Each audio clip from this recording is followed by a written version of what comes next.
YouTube family. Welcome to my channel. आप सभी का हमारे YouTube channel Reema stories of world में स्वागत है। उम्मीद करते हैं आप सभी बढ़िया होंगे। फ्रेंड्स, तो आ गई है आप सभी के लिए एक और नई मज़ेदार और जोरदार कहानी।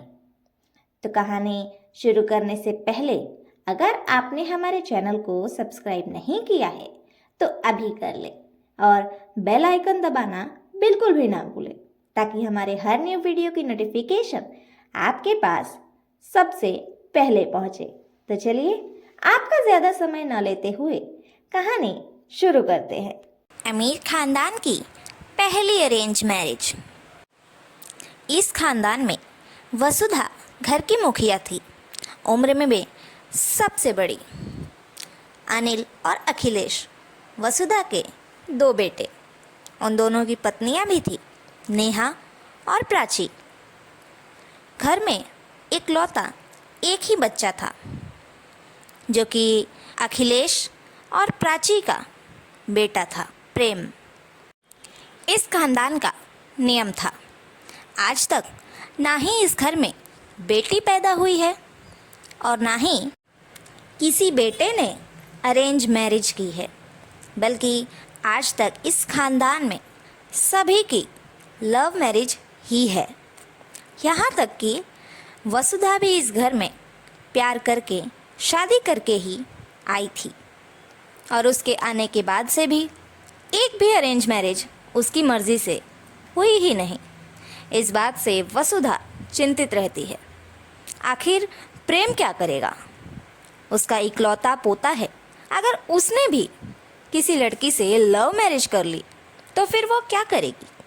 उसका सपना था कि वो अपने पोते की शादी अरेंज मैरिज करवाए, अपनी मर्ज़ी से करवाए, और उसका एक बेटा हो, क्योंकि उसे बेटी से नफ़रत थी। हाँ, वो खुद एक बेटी है, लेकिन उसे नफ़रत है बेटियों से।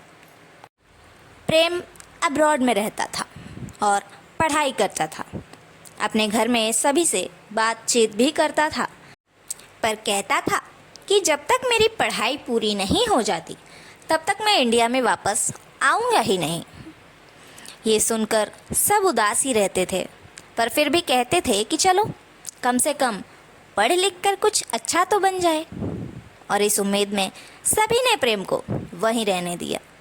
लेकिन वसुधा के मन में हमेशा ये शंका रहती थी कि कहीं उसने भी लव मैरिज कर ली तो वो भी हमारे हाथ से निकल जाएगा, क्योंकि वसुधा के दोनों बेटे अनिल और अखिलेश दोनों ने लव मैरिज की है और दोनों अपनी अपनी बीवियों का बहुत ख्याल रखते हैं, और उसे लगता है कि ये दोनों ही जोरू के गुलाम हैं।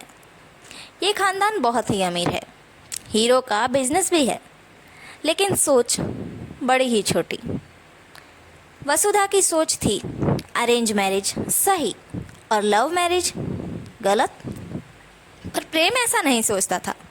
वो अब्रॉड में रहता था और वहाँ पर एक लड़की उसे बहुत पसंद थी। वो उससे मन ही मन प्यार भी करने लगा था। दोनों बहुत खुश थे। उसने सोचा कि इंडिया आकर वो अपनी दादी को बताएगा और उसी लड़की से अपनी शादी रचाएगा। बहुत महीने बीत गए। अब उसके इंडिया आने का टाइम हो गया था। प्रेम इंडिया आ जाता है और आकर सभी लोग से मिलता है। सब लोग बहुत खुश होते हैं, क्योंकि घर का इकलौता चिराग इतने सालों के बाद घर वापस आया था। और सभी लोगों के खुश होने के बाद प्रेम ने सभी को गले लगाया, आशीर्वाद लिया और बातचीत शुरू की। उससे ज़्यादा रहा नहीं गया।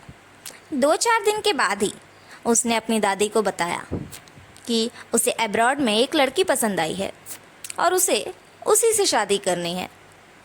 पर क्या वो शादी उसकी दादी होने देगी? ये उसके मन में बहुत ही बड़ी कन्फ्यूजन थी। उसकी दादी ने मना कर दिया कि उस लड़की को मना कर दो, तुम्हारी शादी लव मैरिज नहीं अरेंज मैरिज होगी और हमारी मर्ज़ी से होगी। प्रेम ने कहा कि ठीक है, आपके आदेश के बिना मैं कुछ नहीं करूँगा। प्रेम ने उस लड़की को फ़ोन लगाया और उसे सारी बातें बताई। उसने कहा कि तुम्हारी दादी को आखिर अरेंज मैरिज और लव मैरिज से क्या प्रॉब्लम है। उन्हें जैसी बहू चाहिए मैं वैसी बन के दिखाऊंगी तुम्हारे लिए, लेकिन प्लीज़ उन्हें मना लो। यहाँ वसुधा ने प्रेम के लिए लड़की ढूंढना शुरू कर दिया। तभी प्रेम अपनी गर्लफ्रेंड को अब्रॉड से इंडिया बुलाता है। दोनों एक साथ जाते हैं और दादी से बात करते हैं।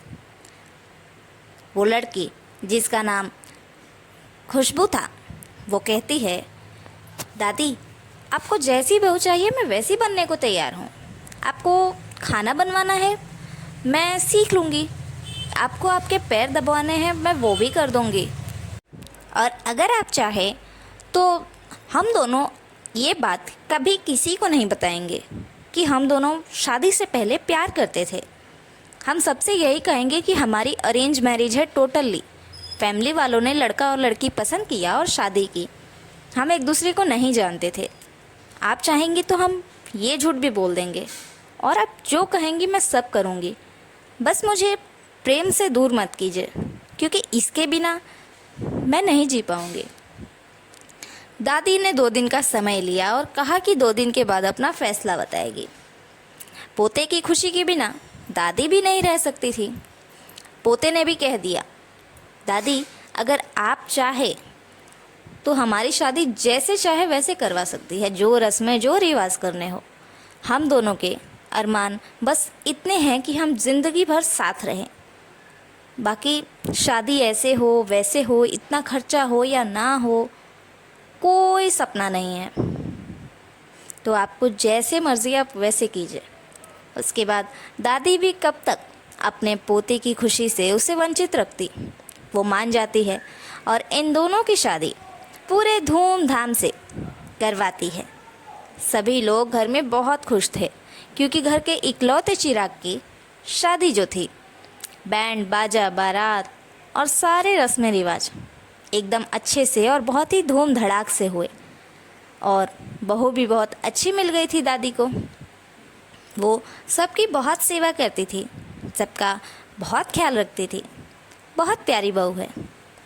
और इस तरह से इस खानदान का नियम टूट भी गया और ना भी टूटा, क्योंकि हुई तो लव मैरिज ही है। बस दुनिया वालों के नज़र में ये अरेंज मैरिज थी। तो फ्रेंड्स, ये थी हमारी आज की कहानी। आप सभी को कहानी कैसी लगी ये कमेंट बॉक्स में ज़रूर बताइए, और कहानी अच्छी लगी हो तो ज़्यादा से ज़्यादा शेयर ज़रूर करें। Thank you.